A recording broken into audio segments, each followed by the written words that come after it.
There's 5 daily practices to incorporate what we're talking about. I promise you one thing, if you do what other people don't do, it will tell you all its secrets. You do the simple things every single day, because if you do things every single day, you learn to love the things that you hate. I love what I do, and it's hard sometimes. Why? Because time is a dependent variable for all of us. Because energy, just like money, just like behavior, it aggregates, accelerates, and it compounds on itself.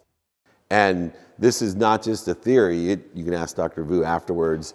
This is how you live and work, and why I believe you need daily practices 7 days a week. It's why I study time to make sure that I'm waiting the 24 hours that you're guaranteed every single day of your life. You're guaranteed 24 hours, except for the last day. To me, that's one of the easiest ways, perspective-wise, to get after it every single day, to do the simple things every single day. Because if you do things every single day, and you learn to love the things that you hate, and you learn to love the things you don't love, and you learn to love the things you don't like, and you learn to love the things other people don't like, you learn to love the things other people don't love, and you do it every single day, and you don't quit, even if it's 2 minutes a day, 2 minutes a day is worth way more than 2 hours on a Saturday. If you do that every single day, consistently, persistently, without quit, in the pursuit of what you want, not what other people want, not what other people think you want, not what you're missing, not what you don't have, the void, shortages, and obstacles, but what you want, I promise you one thing. If you do what other people don't do, it will tell you all its secrets.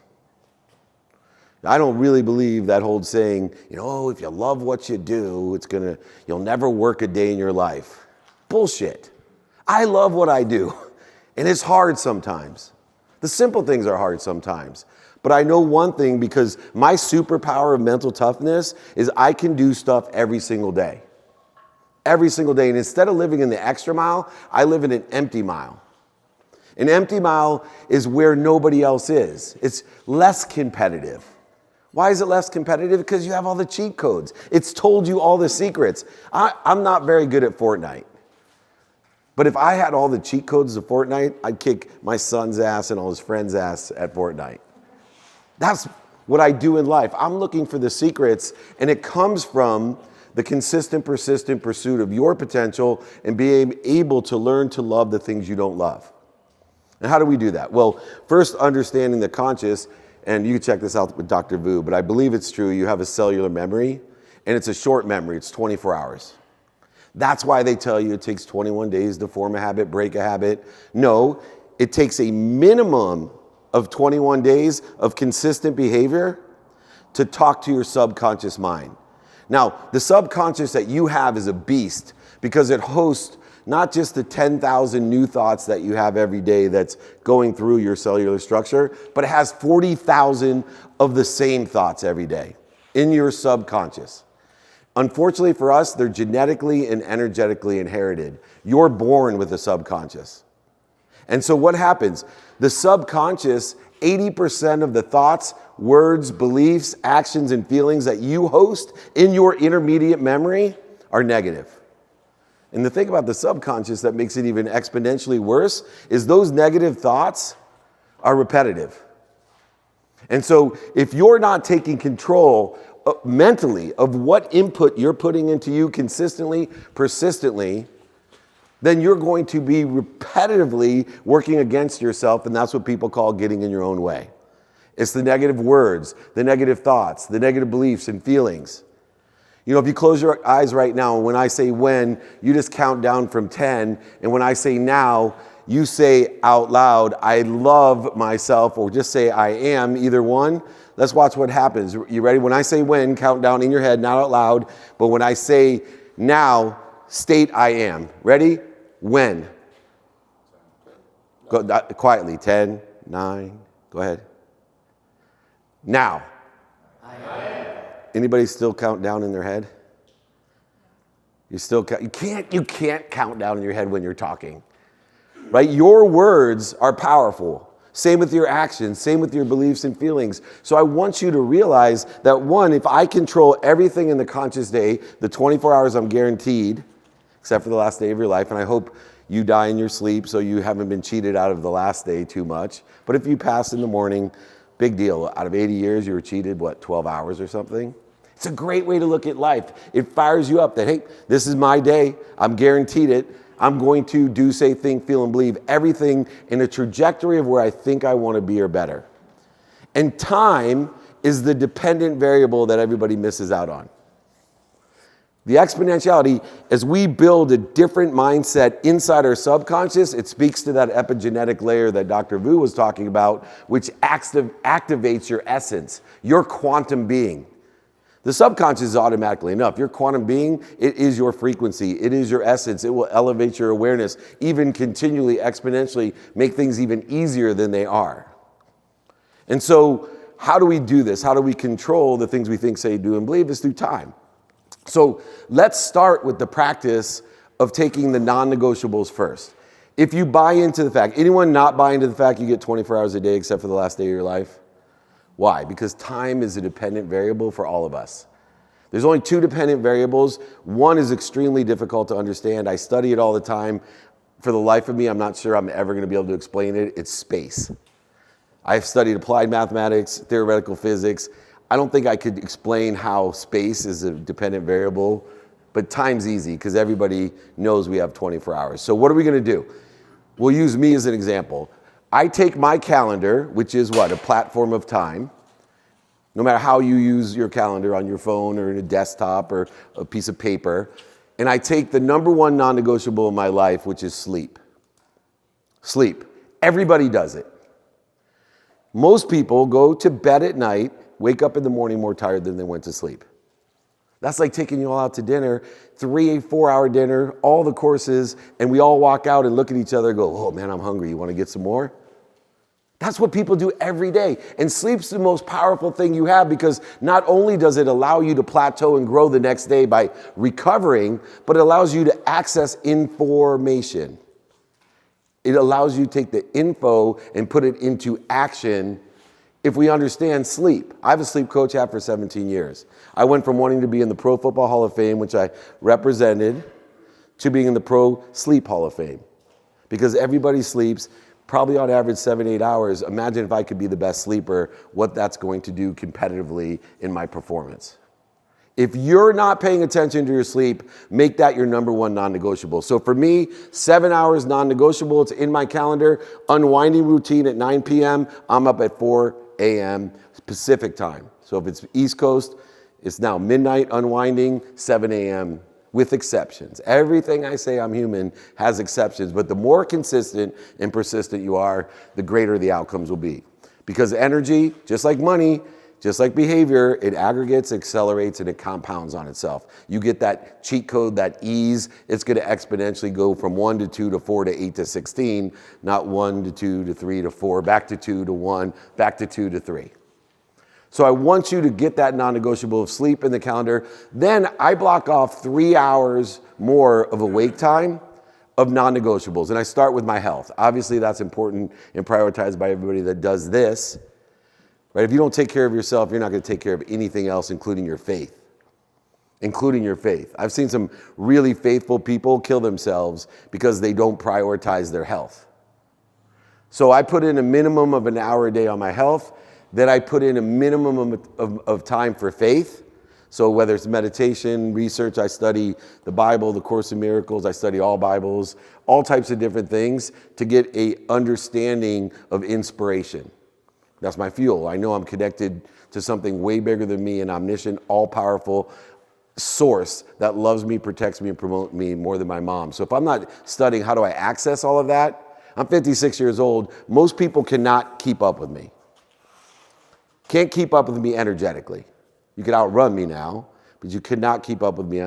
Because why? I've learned one thing. We all are connected to the same amount of energy. I just learned not to interfere with it as much as most people on earth. I don't interfere with it with the ego, with the reaction to fear that interferes with the source of energy, feeling punished, blame, shame, justification, a need to be right, offended, separate, inferior, superior, anxious, frustrated, angry, guilty. You know, all those things are sucking away the source of energy that you have been given.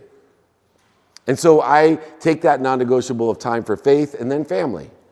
I'm very pragmatic. Minimum amount of time with the people that are most relative to me, that not only feed me the most, but are most relative to me, and for that day, the most association for that day. Considering the weather, the flat tire, the in-laws, wherever you are. All of those combine to figure out where and who I should spend my time with each day for a minimum amount of time, non-negotiable. So it's 30 minutes with my wife, minimum, 30 minutes with my 13-year-old who's here with me, minimum, 2 minutes a day, minimum with my 3 daughters, 24, 22, and 19. I asked for 5.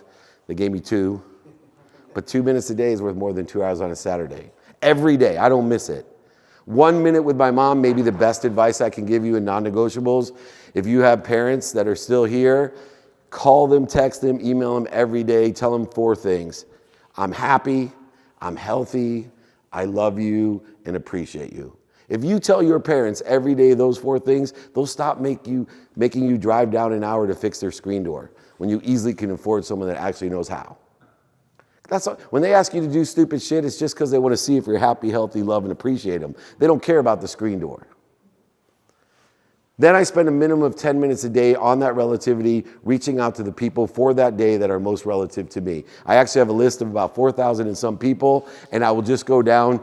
I know some of my friends here, from Dan to Mike to Ken, they'll get a random task. Hey, how you doing? Anything I can be to do a service? It's just because your name came up on my list and I haven't seen you, because if I saw you, I'd check you off and go down. Sometimes it's more than 10 minutes. But after I get through that, then it's finance. I study my calendar, activity I get paid for, activity I don't get paid for, activity I have planned, activity I don't have planned. Most people ignore the activity as well they don't have planned. Let me tell you how powerful the blank space in your calendar is. That's where everybody gets lost. Imagine if wherever you went to Costco at noon, you went to the Rolling Stones concert at SoFi, you came to, think of it the airport. Imagine everywhere that you went, there was a VIP parking place waiting for you. How much time, emotion, energy, and money you would save if everywhere you went, there was a spot waiting for you. Save for David Meltzer. That's what the white space in your calendar is. Because if you develop a well-developed plan of non-negotiables and negotiables, activity you have planned and unplanned, paid for and unpaid for, and your sleep, I promise you one thing, God will laugh at you. The more well-developed of a plan you come up with, God's going to say, no. You don't know what you don't know. I'm the omniscient. I'm the all-powerful. And since you think you're in control, I'm going to give you an indicator that you have a better place to be. It's called pain, setbacks, failures, and mistakes. I'm going to indicate to you that don't touch the stove. I'm going to slap your hand and scream at you. You just don't know the stove's going to burn you, or the partnership's going to burn you, or the relationship's going to burn you, or that business deal's going to burn you, or buying that car, house, boat, plane is going to burn you. You don't know it. And if you think you're in control with your well-developed plan, I'm going to give you a little bit of pain to push you along, because I'm here to what? Just like your mom, protect, promote, and love you. The only difference is, unlike your mom, your source, your God, religion, spirituality, philosophy, or theory, whatever you believe in, and I challenge all of you, because I don't care what labels you use. Labels are for shampoo. You tell me about your God, I'll tell you that 99.9% of all gods, they're much bigger than you, and they love you, protect you, and promote you at all times, more than your mom. If that doesn't get you fired up all day and give you confidence and inspiration, I don't know what it is. But I will tell you what happens is fear. And so you spend time, and all of a sudden, we get in search of, or we don't even look for, what we're afraid of. I will tell you that there's only 2 fears: fear of the past and fear of the future. Some lie within us, some are obvious outside. For example, when they put the poisonous snake on Mike's lap, the fear was outside of him. It was very obvious. But we don't know what fear hits him when he's training to fight McGregor, because it's so far in. If time is our dependent variable of this consistent, persistent pursuit and the utilization of the omniscient, all-powerful that loves, promotes, and protects us, then we would be wasting our time every time we get angry, upset, separate, inferior, superior, not worthy, or whatever, searching for the fear. So I've created a mechanism to help with this, keep mentally tough, and is forget about the fear. Go to a therapist, work through the genetic and energetic inheritance, the past trauma that all of us have suffered from the time we're born. I encourage you to get therapy. But if you want to live your life to the fullest, forget going every day into therapy to figure out, why am I so upset that my daughter's dating a fool? Just instead, learn to be aware of the reaction to fear, because it's really easy, right? The ego is built into us to react to fear. The minute you're afraid, the ego is going to say, need to be right, offended, separate, inferior, superior, anxious, frustrated, angry, guilty, worried. That's easy to identify. So instead of worrying about why you're afraid or angry or upset or anxious, depressed, what do? We don't resist it. The minute we feel interference from our source, that omniscient, all-powerful source, don't try to go over it, under it, through it. Don't resist it. Don't out-logic it. Logic will never be on the same plane or frequency as emotion, energy, emotion. You cannot sit there, and I used to try to do this in law school. Don't worry. Let it go. Let it go. Don't worry. Don't worry. And I still was worried, because logic doesn't overcome the emotion. But what does is stopping. When your mind, body, and soul are on fire, when you have that need to be angry, upset, frustrated, anxious, before you go out of control, screaming at someone you love the most over something stupid, maybe you're just hangry. One of my biggest emotional reactions, I'm just hangry. Just stop. Don't try to lie to it, cheat it, manipulate it, or deny it. Just stop.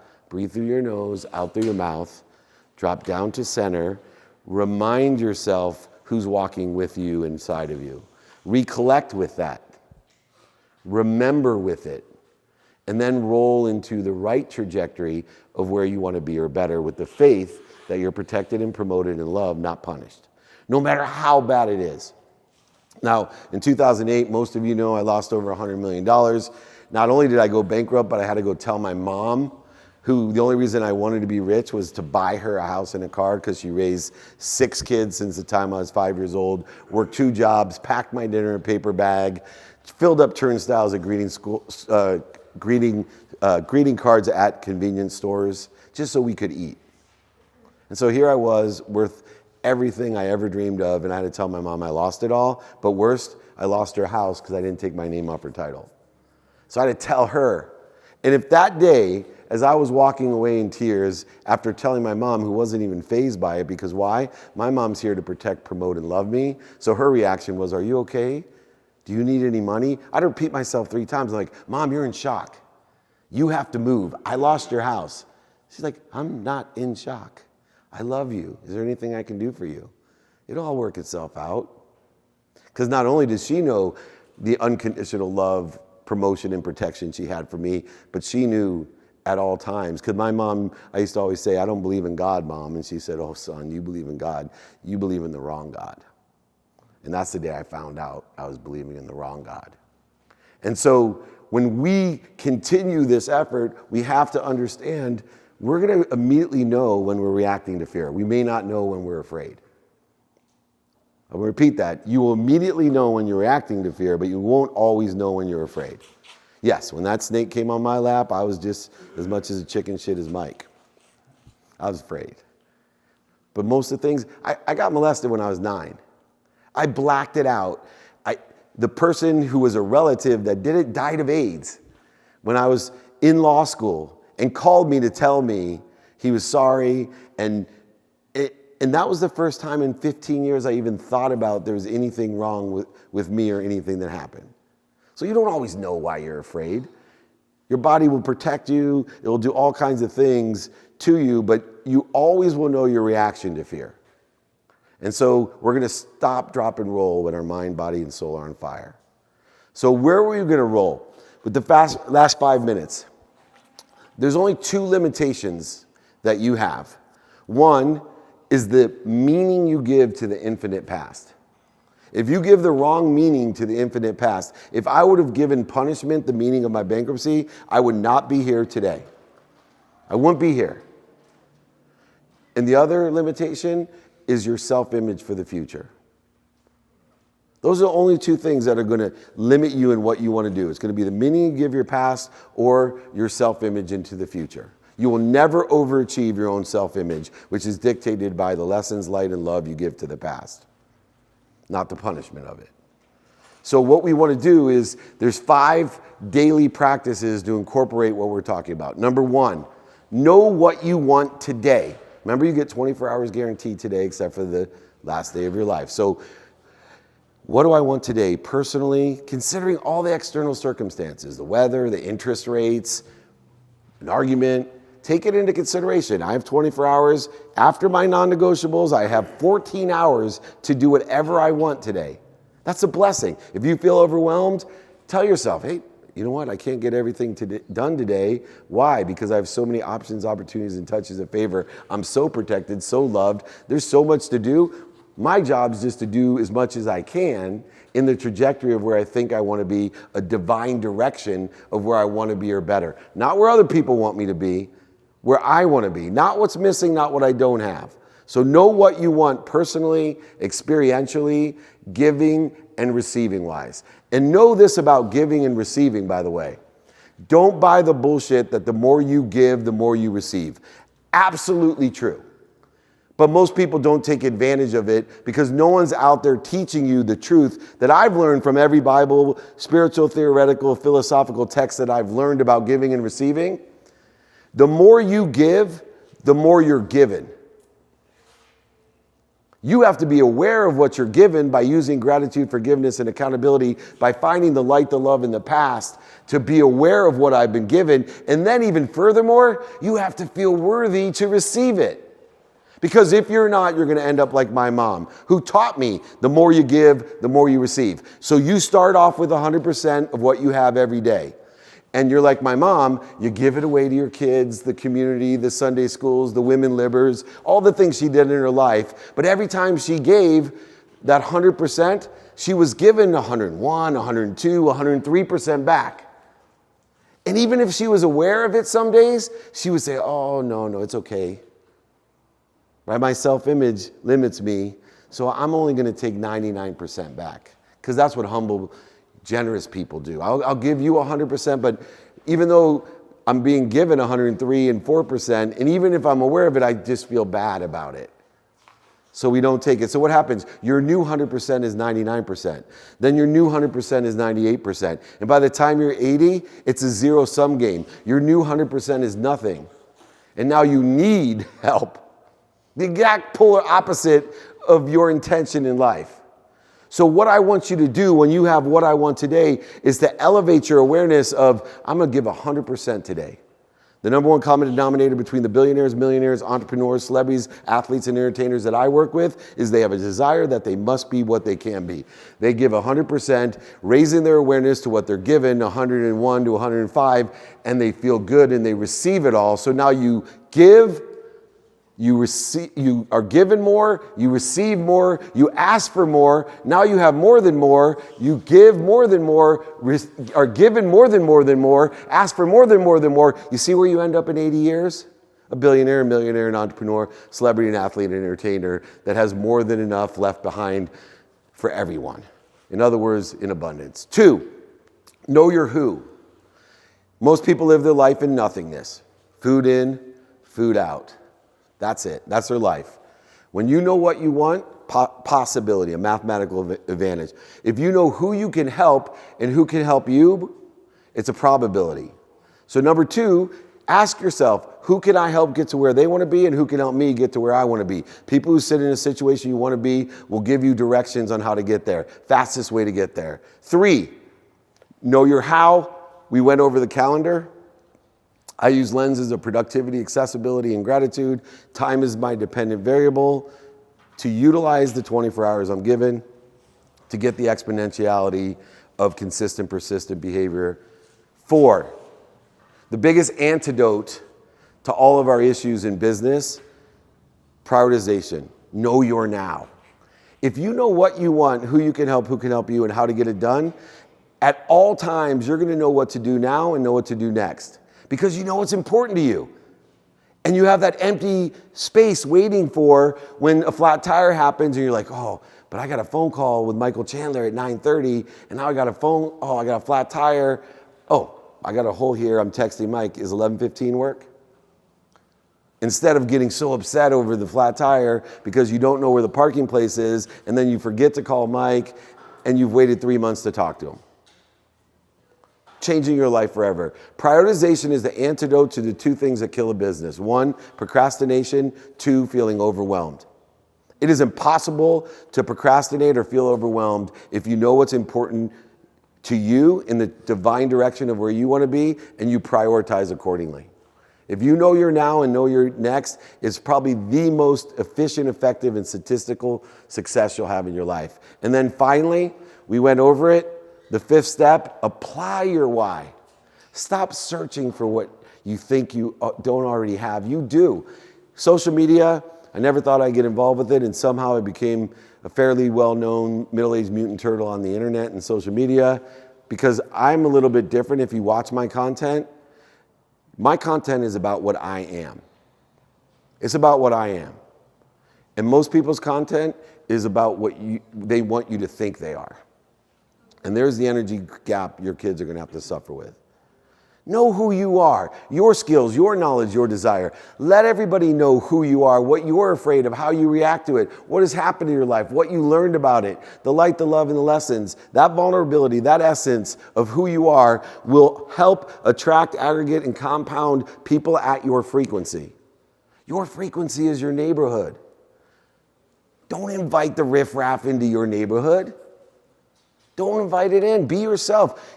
If you're out there, I love the people with fake followers, right? I'm like, hey, don't you get, if you want fake followers, guess who's going to be following you? Fake people that like fake shit. That's not what I want. Right? I attract more high-level executives, high-level billionaires, high-level entrepreneurs because those guys know that if you're not talking about how much you almost screwed up your life and how you had your values in the wrong place and you didn't understand financing or you were financially, all the things that really happen instead of a 19-year-old life coach telling you they have all the secrets. Are you last thing, and then I went 2 minutes over, but I'm a time freak. My favorite thing about what I do, I love this. So I was all about money, right? When Dan and I met, my nickname was Midas. Everybody would come to me for money, this and that. And it wasn't until I lost everything that the real players reached out to me. Right? All the wannabes were coming to me when I had money, thinking there was some shortcut. And when I not only went bankrupt, but went out and told people about what happened and how it happened, and when I started to ask people for help, all of a sudden, John Hennessy, who'd been a friend of mine for 20 years, called me and said, hey, Dave, I'd really like you to help me with this project. Mr. Wynn, all these people that I'd been around wanted nothing to do with the fake Dave Meltzer, the one who bragged, oversold, back-end sold, lied, manipulated, and cheat, the one that wanted people to think I was. Instead, they all know I am, because they are. They know all the stuff, the dummy tax that they paid. Now I'm valuable to them because I'll admit the dummy tax that I paid. And if they don't have to pay the tax that I paid, they know they're going to save a ton of money, and they have a ton of money to make more money asking me, tell me about that. What'd you do wrong? They don't want to know what I did right. They want to know what did I learn so they don't have to pay that tax. So everyone, remember the mental toughness. Learn to love what you do. Do it consistently every day through the cellular memory, the subconscious, and change your quantum being, your unconscious being. The genetic and energetic healing will start to happen. Be persistent. Don't quit. Remember, the simple things to do are unfortunately simple not to do. I'm known as the gratitude guy. And it took me 9 months to say thank you before I went to bed and thank you when I woke up for 30 straight days. Because the simple things to do are the simple things not to do. If you enjoy the consistent, persistent pursuit of your potential, it will tell you all its secrets.